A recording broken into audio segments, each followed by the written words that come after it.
What role do animated films and storytelling play in sparking the imagination of young minds and shaping their future? Oh.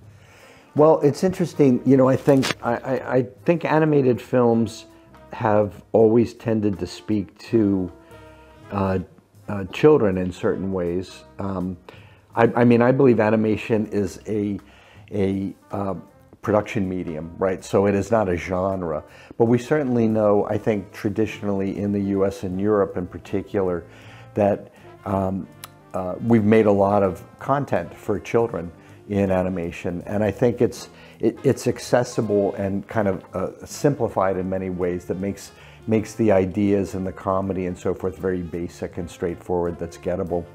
It's interesting also, I have so many people who have had autistic children or people on the Asperger's spectrum and so forth who relate to animation in a way, and in many ways animation has kind of unlocked them to be able to communicate in certain ways that they couldn't before. So there's something kind of primitively appealing about animation. I don't know if it goes back to cave painting or what, but in any case there's something there that sparks the mind of children. And I'd have to say, for me, I remember the first movie I saw in a theater was 101 Dalmatians. I don't know if it was 1960. I was very little, but I remember it. I probably saw other things at the time, but I remember that film.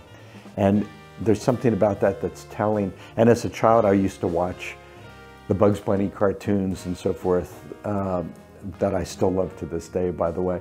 And I think there's something also in animation when it's done well that's aspirational to kids. I think that, you know, people always say, like, is that going to be too complicated for children to understand? I think children understand stuff really, really well. In fact, Chuck Jones, who made the Bugs Bunny cartoons, used to say, people would say, like, well, who do you make your films for? And he would answer, I try to make them sophisticated enough for children, but easy enough for adults to understand.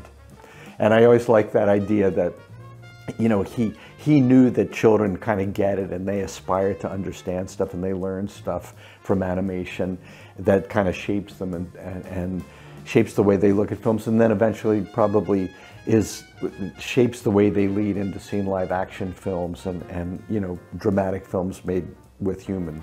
So I say that, and I don't say that to suggest that I believe animated films are for children, because I don't. I think they're for everybody.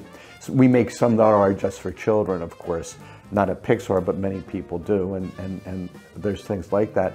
And then we look at our, you know, at our colleagues in Asia and Japan and so forth that make animated films for adults, you know, that, you know, anime films and others that are very philosophical and sophisticated by comparison. So I just think it's a great medium, and I bemoan the fact that sometimes people categorize it as for children when in fact it's just a way of making movies.